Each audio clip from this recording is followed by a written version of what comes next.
A person is only as strong as their word, but every day, the world dares you to break it. Integrity with Red Shea is for the ones who refuse to do so. Red spent 12 years in federal prison because he wouldn't break his word. Now, he's talking with people who've done the same. From their battles, you'll see how to stand tall when everything around you falls. Because in a world hell-bent on destroying you, your integrity is the only thing that will protect you. This is Integrity with Red Shea. Second Amendment rights. That's right. Second Amendment rights we're going to be talking about. Vince, thanks for coming on. I know you're a New York guy. I'm a Boston guy. I know you're a Yankee fan. That's for sure.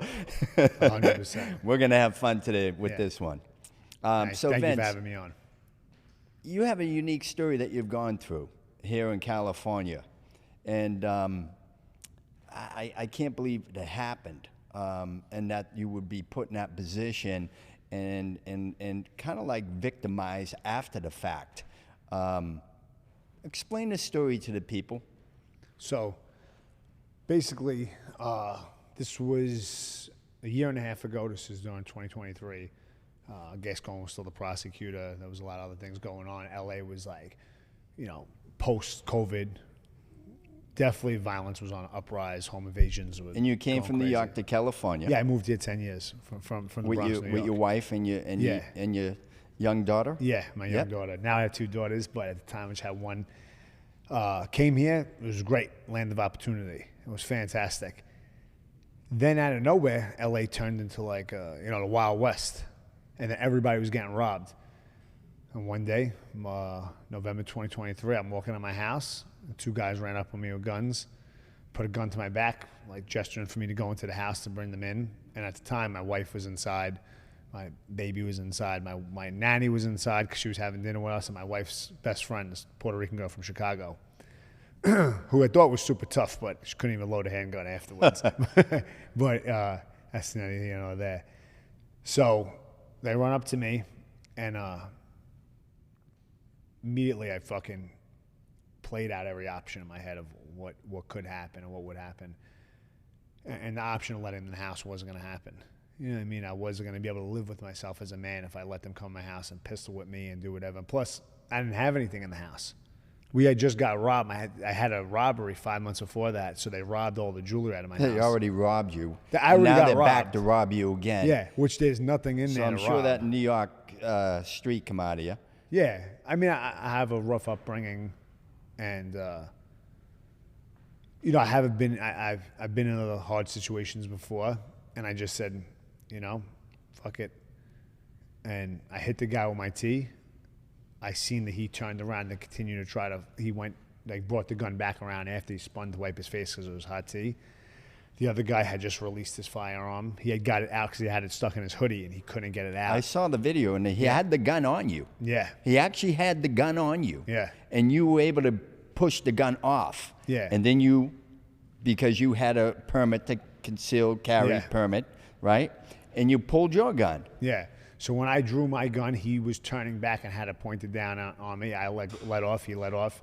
The other guy fired. Altogether, there was 17 rounds that got fired between all three of us. And, like that, happened where, I thought I got shot. I thought even when I ran in the house that I took my shirt off to see how bad the shooting was. And when I realized I didn't get shot, I had this heightened moment, epiphany of I can't believe I won. And minutes later the cops come. I had still had my shirt off. I wanted to go outside and make it clear that I wasn't a threat. So I put my arms up and I told them, hey, I'm American. I don't know why I said that, but I said that to let them know I know my rights and I feared for my life, and this is what happened.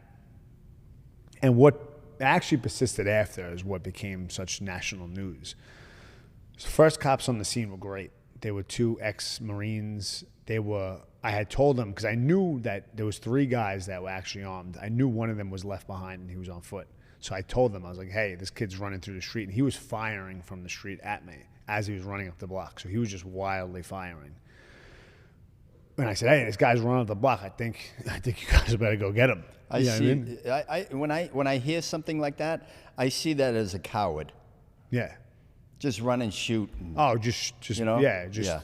100%. I mean, he didn't want to get fought. He was probably feared for his life because he didn't think I had a gun, and he was just running and shooting crazy. And even when I was ducking down to check my gun, I thought this moron's gonna shoot me and not even know but he he was shot a me. tough guy. This individual was a tough guy in the beginning. Yeah. Figuring, this is going to be an easy one for me. I Yeah. can bull this guy. I can take this guy. Yeah.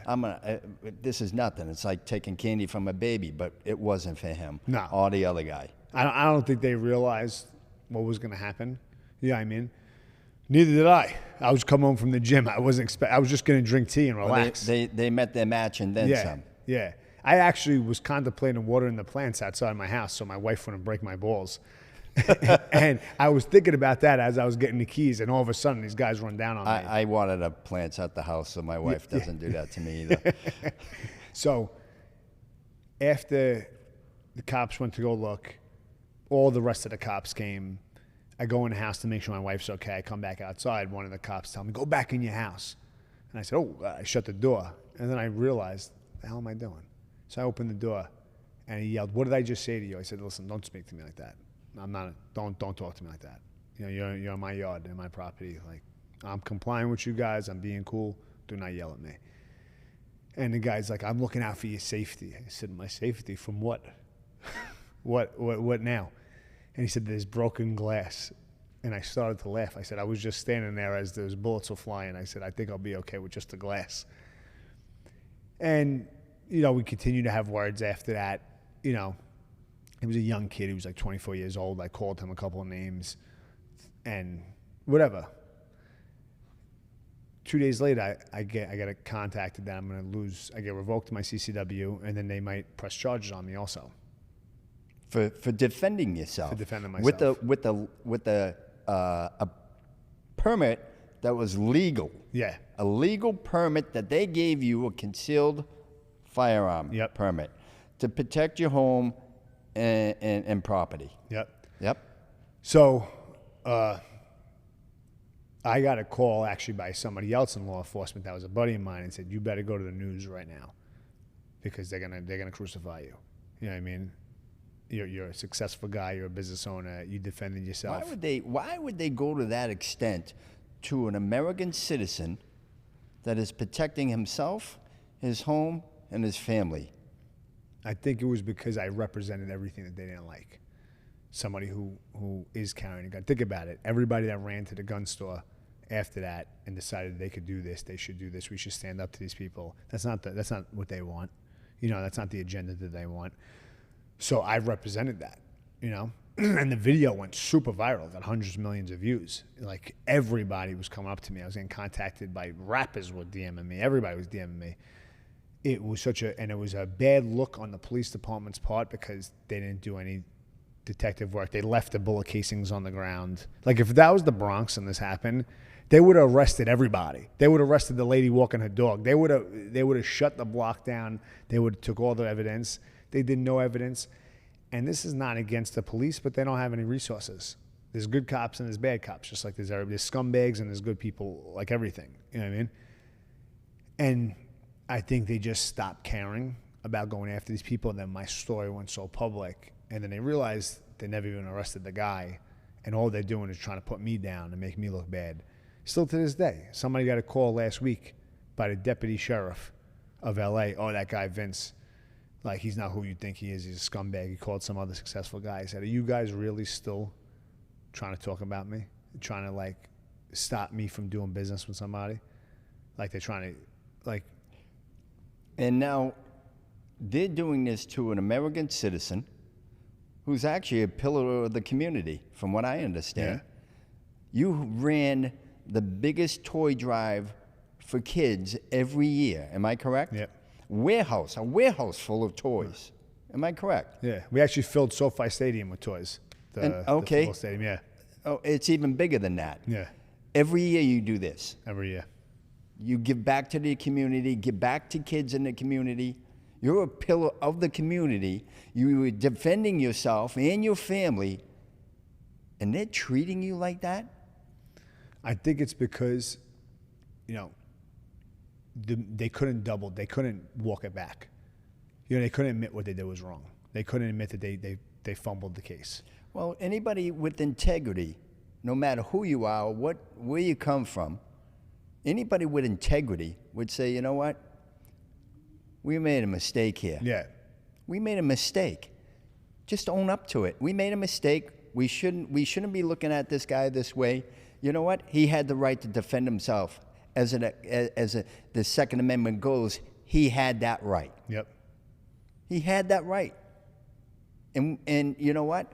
I would have done the same thing if it was my family there, or if it was me trying, and protecting my property against these scumbags. You know, I think it's because, and it wasn't even a concealed carry issue because I was on my property, you know, and I took the gun out of the back of my car, and I had just had it. I was actually transporting it. I wasn't even I was actually under an overhang that was considered part of my house. So I was in my house. I saw the video. I mean, Yeah. the guy come up with the hood on and everything else, and come up from behind you, Yeah. put the gun to you, everything, and you were able to push him off. I saw the video. Yeah. I think if I listen, It was clear as day to protect yourself. The right to protect yourself, and with the Second Amendment, especially when that guy had the gun on you. Yep. Now that's a life situation right there. That's you don't know. He could have shot you and killed you. Yeah. There was a guy. That's why you have the right to carry. That's Yep. why you had that license. Yep. So why don't they honor that? I don't know. You know, and that's a question I ask all the time, why they couldn't walk this back a little bit and say, hey. Did they give you your license back? No. Actually, they went out of their way to refrain me from getting it anywhere else. The head of the CCW department in Los Angeles and the LAPD Why said, would they do that? just because they got a bone to pick with me. He said he doesn't fit that. We'll never let him get a license. Somebody actually said, one of the deputies from the sheriff's department, CCW department, said, over my dead body, will I could ever get a license? Again, I said, I'm sober. I have a charity named after my late mother. I've got the key to the city in Los Angeles in 2015. You've gotten the key. You've gotten the key. It was an honorary award from the honorary mayor. key Yeah. of Los Angeles. In 10 years ago. Yeah. That's how long we've been doing this. For the Trina's goodness kids. that you've been doing in the Yeah. community. Yep. And it's so crazy. It's mind-boggling, dude. It's so crazy that you could do whatever you want. I came to this city. I've given back to this city. I've brought jobs to this city. I've done nothing but pour my heart and soul and try to make positive change. I've supported the police department. I fund the annual races for the police department in my area. We've done so many, we call them police outreach days, where we go bring a bunch of staff to the police department. We'll bring a food truck and bring people from the community. None of that matters. It really doesn't. Because if they make a mistake and they can't own up to it, it's so much easier to villainize me, someone who may have acted erratically and said a couple of choice words that I shouldn't have said, and they're like, oh, well, Or you were pissed off at the time. yeah, I mean, what's that have to do with protecting yourself? nothing. Exactly. Yeah, Has nothing to do with protecting yourself and your family. yeah, And your family, they're on your property. I saw the video. It's clear as day. yeah, Clear as day. You did the right thing. yep. I commend you for that. Thank you. I appreciate that. I think that we're in a place right now that if you're a victim, it's your fault. You shouldn't have been walking there like this mayor, the governor had said, well, when you're walking through the streets in some of these areas, don't look down at your phone, blah, blah, blah. All right, what do you want us to do? You know what I mean? You can't blame people if they get robbed. If a woman's getting robbed walking out of her waitress job at midnight, you can't tell her she shouldn't have done that. She shouldn't have been working there. It's just, this is what happens. That's like saying to a woman, well, the reason why you got raped is because the clothing that you were wearing. Yeah. I mean, give me a break. Yeah, it's so crazy, and I think that they just don't want to take accountability. And even the guy that I had the shooting with, he got shot, and he's been involved in other multiple incidences. Still has not got arrested. They know exactly who he is. They know what's going on. Well, it's funny you say that. So they know who he is. They know that he's been in all these other instances. Yep. But they've never arrested him. Nope. You know what that tells me? What? You know what that tells me? He's working with them. Oh, absolutely. He's working with them. He's a 100%. confidential informant for them on the street. 100%. And they're letting them run around. This is what the government does. They're very good at this. They're very, very good at it. Unbelievable. That's what that smells of a confidential informant. A rat on the street that they have. And they don't want to let him off the street because he's probably been very successful with setting up people and giving information to them on other people on the street. You know how I know that's probably 100% right? Because somebody else in the police department that's just a mutual friend of mine came and showed me a picture of him and said, this is the guy that you had the shooting with, and did all that and said he's not going to get arrested. Didn't tell me why. Yeah, because he can't. Yeah. Because if he did, then if it got out that he said that he was, what happens is he can get in a lot of trouble for that because he just put a target on this man's head. Yeah. That's why he couldn't do that. Yeah. I know that. And he would have been in big trouble for that. He would have lost his job and everything else. Yeah. So, but he could just say, he's never going to get arrested. Yeah. He's never going to get. He so didn't the tell guy, me anything I'm else? telling you right now, I'm 100% sure, 1,000% sure, this guy's a rat.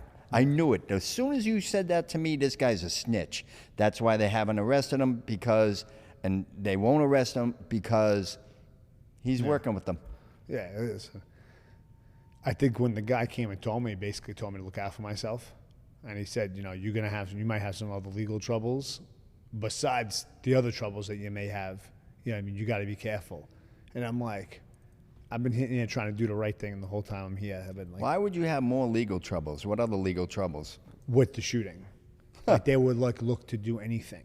My wife doesn't even want to have fireworks at the house for 4th of July because she's like, they're just going to come here and, they're gonna look for any reason to start with you and blah, blah, blah. Let's not, I'm like, it's 4th of July when I light some fireworks. On your property, on the land that you own here in the United States of America. Yep. That's crazy. Crazy. But this is the state, Besides the fact that this country does that, how this works, obviously. It's whatever the agenda is. It's not whether it's right or wrong. It's what agenda they want to push. What's a better benefit for them. Right. Who's a better asset for them. And then just try to crucify me in the interim. The person that I'm doing business with that they spoke to is a high value person in Los Angeles, a serious business guy. They went out of their way to call this guy and say, oh, he's not who you think he is. He's a piece of shit, blah, blah, blah. And the guy's answer was the guy who fills stadiums with toys and actually supports the police department and does. And got the key to the city? Yeah, it does all these things. And he was like, what are you talking about? And they're like, oh, yeah. He said his house has been robbed multiple times. Why don't you ask him why? I don't know. The ladies across the street from me house got robbed 3 times also in a year. I'm going to go say that she's a criminal and that's why her house got robbed? No, it just happens. This is where we live. You know what I mean? This is absolutely ridiculous. Absolutely ridiculous. It's fucked up, period. It really is.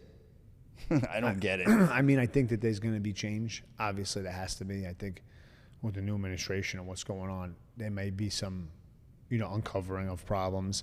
But as long as we have this super progressive thing, it's not based on right or wrong. It's whatever agenda they want to push. And I wasn't the right one. Complete bullshit. Yep. Yeah, I hate to get into politics because I hate politics. But I'm telling you, I don't like the far left and I don't like the far right. Yeah. There's no middle of the road no more. Where there's common sense, you had every right to defend yourself. You were legally licensed and permitted to do that. That's what that license is for. And now they're holding it against you. Yep. It's insane. That's insane. I seen the video again. I saw you getting attacked. Everything was clear on that camera. And yet, they're doing this to you. Yeah. And the problem is they're stopping me from getting it somewhere else also. And the business. Yeah. They're stopping you from getting business to earn a living for yourself and your family. Yep. How ridiculous is this? That's That's crazy. their vendetta? Oh, let's try to stop him from making money and being a good businessman. Yep. That's nuts. And it's not that I'm not anti-law enforcement at all. I personally don't give a shit. I don't like that guy in particular. Well, I could tell you, there's probably plenty of law enforcement people throughout the country going, that's bullshit. Yeah. If he was in my town or in my state or whatever, I'd make sure I'd be backing him up. I can guarantee you that, because he is a citizen and he's a pillar of the community, and he had the right to protect himself and his family and his property. Yep. That's it. That's it. On Good Morning America in Miami, or one of the talk shows in Miami, they called me an American hero. The guy, Sheriff Bianco, the Riverside Sheriff, who's running for governor, the guy loves me. The previous sheriff here, Villanueva, loves me. Called me on the phone personally. There you go. And said that if I was still the sheriff, I would have threw you a parade. He said, we need people who would defend themselves. We need to scare these people back. You didn't go out looking for a problem. You're on your own property. You're on your own property. What's happening is a disgrace. It's absolutely ridiculous. They're not honoring the Second Amendment. Yep. They're destroying the Second Amendment by doing that. Yeah. You know what it is? By doing that, to me, it stops everybody else to go buy guns. It also puts fear into the other people who may think about carrying their firearm that have a CCW. I think the Second Amendment is one of the best amendments that could be. Yep. And that keeps our country strong. I'm telling you that. Listen, God forbid that this country ever went to war. There's plenty of Americans that have those guns to be able to step up and protect our country and help our military. Yep. And I'm going to tell you, I think that stops a lot of people from making a move on the United States. 100%. Absolutely. 100%. Because they know how many Americans have their own guns. Yep. They know that. There's 2.2 times the amount of guns there are Americans in this country. There's more people that carry than don't carry. Now, mind you, there's the other fact, too, that the guns get into the wrong hands. Yeah, and of course. Unfortunately, we've had a lot of mass shootings. Yeah. And it's horrible when that happens. It is. It's terrible. So where's the happy medium? Yep. That's what you're going to get on the other side. Yep. Where's the happy medium? You know, I'm not disagreeing you shouldn't have a gun, but these guns are getting into the hands of bad, sick people. Yep. Sick. Imagine you're sitting in a theater and you're watching the movie with your daughter, and some nitwit comes in and just starts spraying everybody with an AK. I mean, they don't help the cause. Yep.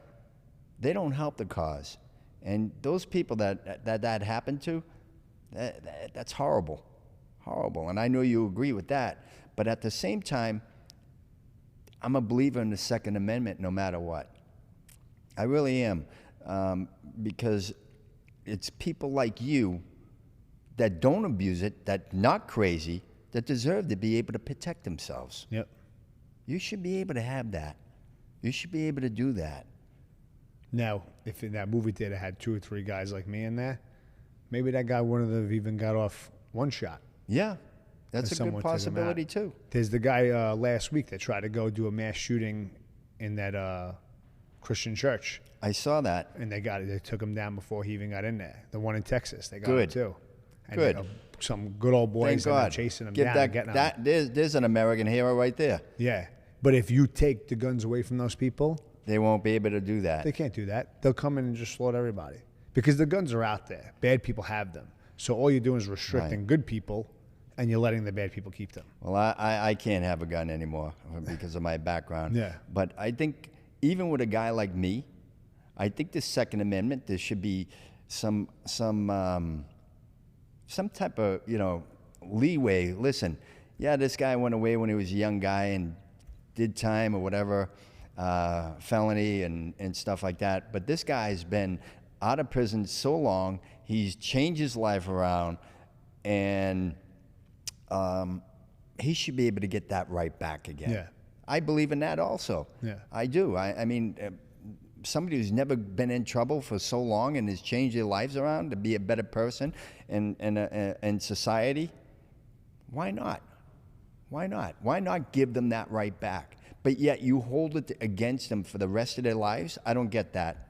I don't think that's right. I think that they're picking and choosing who they crucify. There's obviously going to be scapegoats, and then who we feel were disproportionately affected, and we just let them go nuts, and then we crucify a certain group and then not go after others. it's not a fair system, you know, and it's never gonna be. But they got to level it a little bit. I don't know how. I'll be honest with you. I wish I had the answer and say, hey, listen, this is the way you should do it. This is how you can do it, and this is how we can keep nitwits from going into a movie theater or a school and doing, you know, stupid stuff and killing multiple people and shooting multiple people. I wish there was a way that we could come up and figure it out and saying, well, guess what? That person's never going to get that gun in his hand. Yep. But I don't think there is, and unfortunately, the people like that are putting the pressure on the Second Amendment, and people who are good people, solid people, especially solid people like yourself, pillars of the community, that can't protect themselves. It's crazy. I have no driving infringements. I don't drink alcohol. I give back. I pay my taxes. I'm on time with everything. I have 2 great daughters and a loving wife. The only reason why I even wanted a gun was because things were getting very out of hand in Los Angeles, and I was like, I need to focus on now carrying and being ready. Especially after your house being robbed prior to that. Yep. And all the other houses in the neighborhood being robbed. Yep. I'd want a gun too. I'd want a gun to be able to protect myself. Yeah. Absolutely. 100%. It's crazy. Every other day there's a Because helicopter above. what are you going to do? Pick up the phone and say, oh, someone's robbing me. You might not have a chance to pick that phone up. Yeah. Just like you didn't have a chance. You're lucky you got the chance when you were going into your house to be able to turn around and defend yourself. Yep. That stuff like that happens in a matter of seconds. You don't have the privilege or the opportunity to pick up the phone and say, oh, there's someone trying to rob me. Yeah. That doesn't happen. People don't realize also that, you know, you're impacting the community in such a negative way when you let these things happen. The cops are going to show up. They're going to do their due diligence. They're going to leave. They're going to go on to the next call and the next call. And they don't really care. And it's not that they don't care as a person. It's just that they're so desensitized to all these things that were going on. It's just one call after another. Now, that person, if it wasn't me and it was an older woman or a single woman or a single mother coming home and she was on the brutal end of that stick and she got pistol whipped and smacked around and dragged around a house, she's never going to be the same after that. We're going to tear apart the social fabric of society by letting people do these type of things. And then we're not arresting them. We're not even going after them. We're not trying to. And when you do that, and then one person defends himself, you critically pull him back and you scrutinize him and you put him through the ring and then you try to destroy his life. You know, not for nothing, you make a great point there. They should have you, my opinion, they should have you in a video of what happened to you and saying, here's a law-abiding pillar of the community, citizen of the United States that did it right. This is why we have, he was able to have a gun. His Second Amendment, he was licensed, did everything right. This is what this is for. Yep. This is exactly what this is for. And he did it right. You should be the poster boy of that, really. The NRA did, and Florida they did it, all across the country did it, only in California they did the opposite. And CNN did the opposite, and NSBC did the opposite. They talked about me like I was the worst thing in the world, that I shot at their backs. And they edited the video to look like I was shooting at them as they were running, when the kid was turning around firing at me. Right.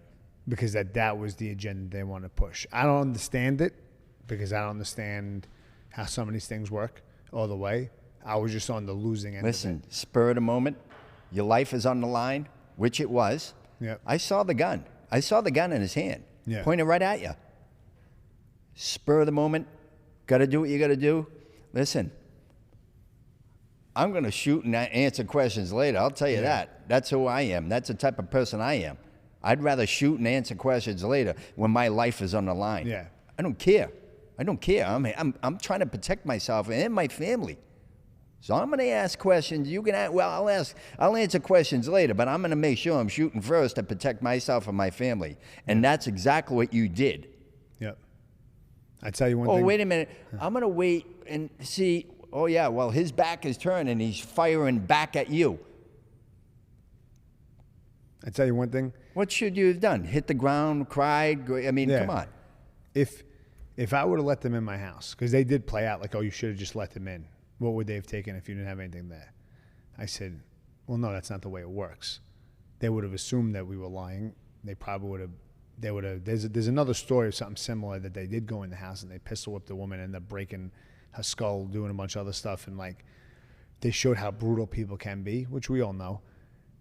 But if I would have let them in, and my wife would have known that I had a gun and still walked them into the house and not protected us, it would have only been so long that we would have stayed married, or it had only been so long that I wouldn't have offed myself in the garage because I couldn't have lived with myself. That's preposterous that what they were saying to you, in my mind. Crazy. That's preposterous. How could you actually say, okay, fellas, these violent people, scumbags, Yep. that are preying on a family, let them into your house and say, take whatever you want. There's not much here, but take whatever you want. You don't know what else they're going to do. You don't know if they're going to, like you said, pistol whip your wife, pistol whip you, shoot your kid, kill you all, and say, and leave you there and walk out the door. Yep. You don't know that. And these kids had extra magazines. Your judgment call was correct. Yeah. I'm sorry. Thank you. Your judgment call was correct. You did the right thing. Thank you. These kids had extra magazines. They were ready to go. They didn't come in there with extra load of magazines if they were looking just to scare somebody. If their guns weren't on, maybe. But that wasn't the case, and they were firing. Yeah, because they dotted out. Well, if this guy does get a gun, we got extra stuff here. Yep. Or if we ever have a battle, we got extra clips. Yep. They had no gloves, didn't give a shit. It was like nobody even cared. Well, that's because they probably, again, they're probably working with the law enforcement as it is, as confidential informants on the street. Yep. That's probably, yeah, it's actually 100%. It all leads to that direction. I never even thought about that. Yep. Oh, I know. Yeah. I know. I'm from the street, brother. Yeah. No, you're absolutely right. I've seen a lot of stuff, and I know how the government works sometimes, unfortunately. That's the way it goes. Well, I can't thank you enough for coming on the show. Thank you. And you know what? And giving you the recognition. And you know what? You are an American hero. Thank you very much. You are. I appreciate that. Congratulations to you. I'm glad your family's safe. I'm glad you're safe. And I hope that everything works out where you're able to get that permit back. Thank you. And where they're not pressuring or trying to hurt you anymore and trying to do legitimate business as a pillar of the community. Yeah. And trying to hurt your reputation and doing business and supporting your family. I hope they don't do that no more. Thank you. I appreciate I'm that. asking you people not to do that no more. Show some respect. Show some integrity to this man. Whether you're right or wrong, it doesn't matter. Forget about it. It's water under the bridge. Let this man live his life. Give him his license back. Let him be a good businessman in the community just like he is. Thank you very much. Vince, thank you for coming on. And God bless you. God bless your family. But may I say this? May I ask you this? If there's any advice that you could give anybody through what you've been through, what would it be? To understand that this is real. These things happen. This isn't an isolated incident. This isn't getting struck by lightning. If you are carrying, or you make the decision that you want to carry and you want to protect, you got to train. You got to be ready. You got to actively be able to keep your gun in a safe place, away from kids, away from other people that can get to it. Guns are great. They're a tool to protect. They're the greatest equalizer in the world. If 10 guys come after you that are 7 feet tall with machetes and you got a firearm, you're going to do all right. But if you don't know how to handle them, it could be the worst thing in the world. So go to the training. Yep, you got to train. Awesome. Well, Vince, thank you for coming on. I can't wait for the people to see this, to see your show. Thank you for coming on with all that integrity that you have and continue to ride with that integrity. Thank you, buddy. Thank you, Vince. Appreciate you. Thank you. Appreciate it.